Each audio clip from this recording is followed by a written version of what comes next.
Armand, appuyez bien les bâtons.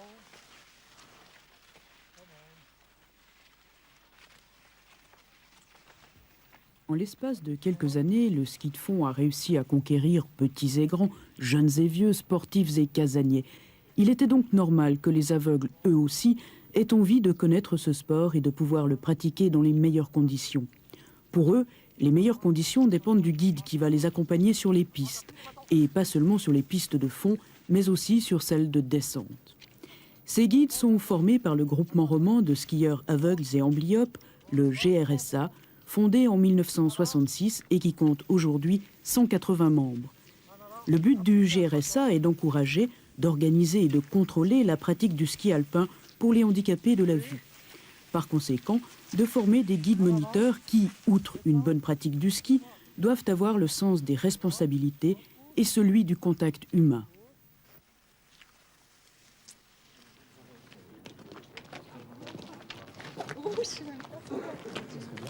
Ça glisse pas si vite. Pierre, fais attention, c'est très glissant.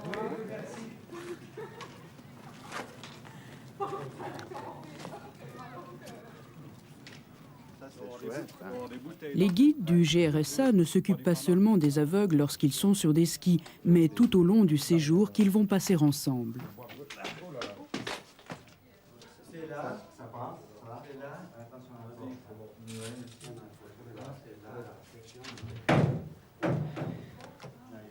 Bonjour. Monsieur. Bonjour. Bonjour. Voilà, nous arrivons. Et votre nom, s'il vous plaît, monsieur? Lavenay. Lavenay, je vais regarder.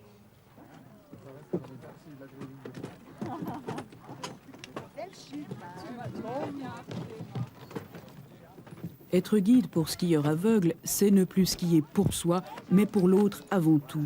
C'est donc une manière totalement différente d'aborder les loisirs. Philippe Mazon, guide depuis 4 ans, explique ce qui l'a amené à vouloir skier avec des aveugles. À partir d'un certain moment, le ski c'est une chose, on a du plaisir, on monte, on descend et on peut... Quand j'ai su qu'on pouvait le faire partager à d'autres qui ne peuvent pas skier seuls, je trouvais intéressant de skier à deux, c'était quelque chose de plus. Et quelles sont les grosses difficultés que vous rencontrez? Aucune grosse difficulté. Est-ce que ça veut dire que c'est facile d'être guide pour skieur aveugle? Tout à fait. C'est vrai? Oui. C'est à la portée de tout skieur moyen, voire bon. Et les seules difficultés qu'on peut rencontrer, c'est de ne pas s'entendre avec la personne avec qui on skie, mais c'est la même chose dans la vie. Donc, du moment qu'on s'entendait bien, qu'on s'entend bien avec un skieur qui est handicapé de la vue, on peut tout faire, même du ski.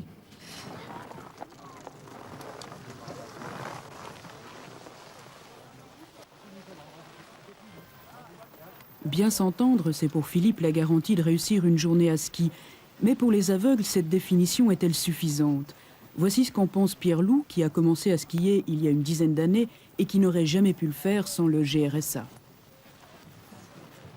En choisissant il y a 10 ans de faire du ski, Pierre, est-ce que c'était pas aussi un peu choisir la difficulté? Non, je dois dire que j'ai choisi par plaisir et aussi par curiosité. Mais je ne me rendais pas compte des difficultés au-devant desquelles j'allais. Ces difficultés, quelles sont-elles? Il y a une question de technique, surtout quand on n'a pas fait de ski dans sa vie. Vous n'aviez jamais fait de ski avant ces débuts, il y a 10 ans? Non, jamais. Et vous arriviez à vous rendre compte des problèmes qui allaient se présenter à vous? Non, je ne crois pas. Je faisais d'autres sports, mais pas du ski. Et je n'avais aucune idée de ce que ça pouvait présenter comme difficulté. Et ça vous semble très difficile aujourd'hui? Oh, je pense que pour apprendre à un certain âge et sans avoir jamais vu une piste, oui, il y a des difficultés. Mais elles sont très surmontables, surtout avec les guides que nous avons, qui se donnent beaucoup de peine pour nous enseigner. Est-ce que vous ressentez la même chose, Diane? C'est difficile pour vous? Ou ça l'est pas? Ou est-ce que vous ne vous rendez pas bien compte des problèmes que ça pose? C'est-à-dire, moi, j'avais déjà fait du ski avant en voyant. C'est différent, disons. Il faut faire maintenant totalement confiance dans son guide. En avant, en avant, en avant, gauche, droite, en avant, gauche, en avant, laisse glisser, droite, c'est un peu plus pentu, en avant, gauche, droite, en avant, gauche, en avant, droite, gauche.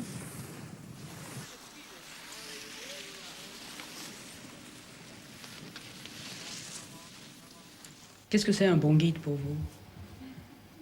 C'est quelqu'un avec qui je m'entends bien, avec qui j'ai tout à fait confiance, qui me fait aller, disons, à ma vitesse où je me sens à l'aise, pas trop vite ou pas trop lentement, mais qui sent un peu quand il peut me faire aller vite ou s'il faut pas aller trop vite. Est-ce que la manière de donner les ordres est importante? Dans la voix, ça a beaucoup d'importance, disons qu'il soit très calme et pas qui crie ou comme ça, qui donne un sentiment d'insécurité. Est-ce qu'il y a des guides en qui vous avez plus confiance qu'en d'autres? Oui, c'est clair. Oui. Pierre, vous trouvez aussi? Oui, la façon dont le guide nous conduit a une grosse importance. Un bon guide, ce n'est pas un bon skieur, c'est quelqu'un qui sait choisir le terrain en fonction de ce que nous pouvons faire. Donc il faut qu'il y ait quand même une certaine complicité avec votre guide. Oui, je dirais une entente, pas une complicité, mais une entente. Et cette entente, elle doit jouer hors piste aussi. Oui, mais ce ne sera pas nécessairement la même. Le bon compagnon, après le ski, n'est pas nécessairement le bon conducteur. Parce que quand vous partez skier avec votre guide, en fait, vous allez passer toute une journée avec lui. Donc, en définitive, plus de temps avec lui en dehors des pistes que sur la piste. Oui, en principe, nos guides viennent nous prendre devant notre domicile, sont avec nous toute la journée et nous reconduisent le soir à la maison. Donc, il faut que ce soit un ami. C'est mieux quand c'est un ami, oui. Mais si c'est pas un ami, si c'est un bon skieur, on a quand même son plaisir à skier. On dirait bien un Ouais, chasseur. ouais, ouais. Oui, c'est juste le moment maintenant. Voilà. Si tu veux charrier quelqu'un, On profite. c'est juste, on profite. Personne ne veut te répondre, mais Tu as facté tes skis, Gustave? moi j'ai farté, Si ouais. Pierre veut retourner au Mais lit, la confiture alors, hein, ce matin. Ah bon? Ah, mais Pierre en tient mieux. Yann va pêcher au lac. Comme ça, tu me retiendras quand je prendrai trop de vitesse. Dis donc, je crois qu'il faudra Ouais. regarder quelque chose à ça va boire, bien, hein. moi j'aime bien le poisson. On prépare les On trucs. va mettre quelque chose à faire pour freiner un petit peu éventuellement. Ah, je te dis, je mets du sel. Ah, tu mets du sel. Voilà, parce qu'il présente. Non, non, c'est particulier. Moi, j'en ai même pas mangé. Bon appétit. Souci, ça l'ail aussi avec. Donc, croissant. À 2 heures du Du matin. beurre aussi. À 2 heures du matin. Combien? Ça, c'est pas mal.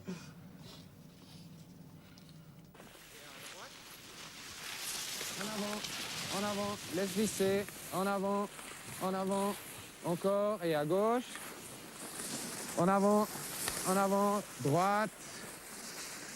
En avant, gauche. En avant, laisse glisser, c'est bon, et à droite. Gauche. Va un peu plus dans la pente et à droite. En avant, laisse glisser, 11 heures. Bon, en avant. Est-ce que pour vous, un guide doit avoir des qualités particulières? Est-ce que ça doit d'abord être un très bon skieur ou est-ce que ça vous semble, ça, être secondaire? Ça, disons que je peux pas le juger, mais il faut qu'il soit, pour moi, assez calme. Disons dans sa voix, qui crie pas. Je crois qu'il faut pas que ce soit forcément un très très bon skieur. Pierre, vous avez une autre opinion? Oui, je pense que les guides, une de ses principales qualités, en plus que de savoir choisir le terrain, c'est d'être toujours présent, qu'on le sente toujours présent près de nous. Mais alors Diane Qu'il sache- dit que s'il est trop présent, ça lui fait peur. Pas trop près, trop présent. La présence, c'est pas être près, c'est qu'il se manifeste qu'il est là, qu'il parle assez souvent, qu'il se rend compte, il sent d'ailleurs à quel moment on a l'impression qu'on n'est plus en contact avec lui. C'est pas seulement une question de parole, c'est aussi une question de sentiment. Il y a des guides qui inspirent confiance et d'autres moins. Mais en général, quand même, il faut que ce soit un bon skieur. Il faut que ce soit un skieur qui ne s'occupe plus de ses propres skis et qui s'occupe de nos skis à nous. Mais s'il tombe, par exemple, alors est-ce que c'est pour vous un Alors, si- problème grave? Non, s'il tombe, il y a un arrêt, il y a un code. Le code qui n'est pratiquement jamais employé, c'est stop. Nous, on s'arrête, on s'assied n'importe quoi et on attend. Mais je ne l'ai jamais vu employé jusqu'à maintenant encore. Mais il y a un mot pour ça. Et alors, pour le guidage, tout réside dans la formulation de la parole. Si l'ordre est donné doucement, lentement, comme vous le verrez sur la piste, gauche, droite, ça dit vous allez gentiment, pas de problème. Et si un danger se présente, ce sera gauche, droite. Alors, à ce moment-là, on doit exécuter très rapidement l'ordre. En avant, gauche. Droite et libre. Puis tu fais les virages serrés, hein. Voilà, bien comme ça, bien. Plante ton bâton. Sensationnel, vas-y, continue. Bien la flexion, bien Pierrot. Joli. Flexion, bien. Tes épaules, elles vont très bien aussi. Continue, c'est bon. Vas-y. Joli. Voilà, ah, t'as repris la forme, hein. Ah, ça va bien comme ça. Voilà, t'es content, hein. Tu souris alors, hein. Hein? Pour une fois. Vas-y, continue. Viens un peu sur la droite, traversée, petite traversée. Continue un peu sur 11 heures.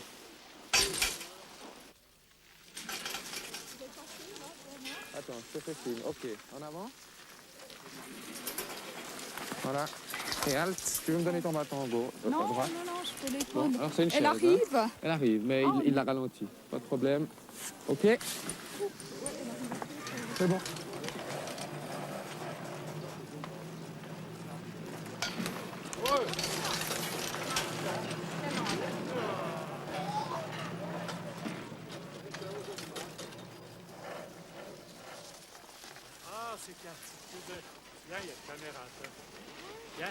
La piste, pour nous, n'a pas de danger. Ce sont les autres skieurs qui font les difficultés. Ce n'est pas la piste elle-même. Alors qu'est-ce Parce qu'on qu'elle est pourrait leur préparée. dire à ces autres skieurs? Eh bien, il y a des affiches qui sont apposées devant une grande partie des remontes-pentes où on voit un skieur en jaune et en rouge. Et je crois que la piste porte les termes des aveux ski, faites attention aux courtoisies. Et puis alors, ces gens fassent attention quand il y a une veste jaune et une veste rouge, de ne pas leur arriver dessus ou les couper. Ce qui est le pire, c'est de couper un tandem jaune-rouge en passant au milieu. Parce qu'alors, on est séparés à ce moment-là. Parce qu'un bon guide nous suit environ derrière nous, légèrement dessus, à environ 1,50 m, quoi.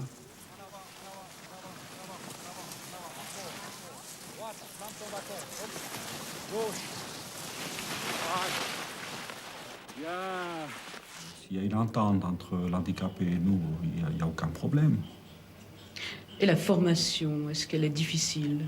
Est-ce qu'elle est longue? Du guide? Oui. Non, elle n'est pas longue. Pour moi, elle n'est pas assez longue parce que je crois qu'il y a des guides... il n'y en a pas assez, disons.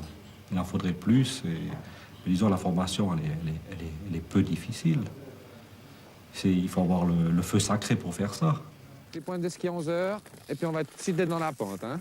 Laisse aller, et à gauche, droite, en avant, laisse glisser en avant, et à gauche, droite, oups, c'est les creux dont je te parlais. Ça va? Ouais, tourne-toi complètement, juste, voilà. C'est bon, tu peux te redresser, et tout de suite à droite. En avant, gauche, en avant, laisse glisser, droite, gauche, et en avant, laisse glisser, laisse aller en avant, bâton, voilà, laisse aller,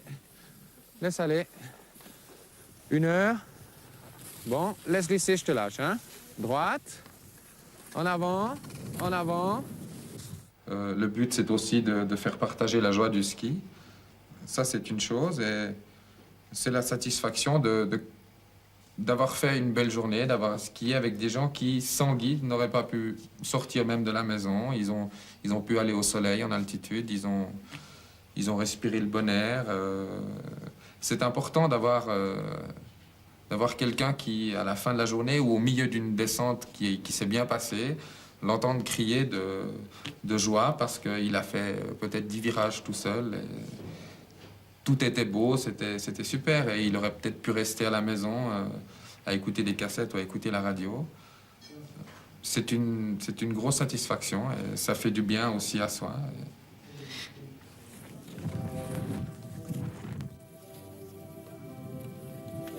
Voilà, c'est bon, on peut laisser que c'est là, il y a une petite cuvette. Et puis ça remonte, pas de problème. Je sais même pas si on va arriver jusqu'en haut. Ouais, c'est joli là. Ouais, c'est un petit peu poudreux. C'est chouette, tout en haut. Voilà.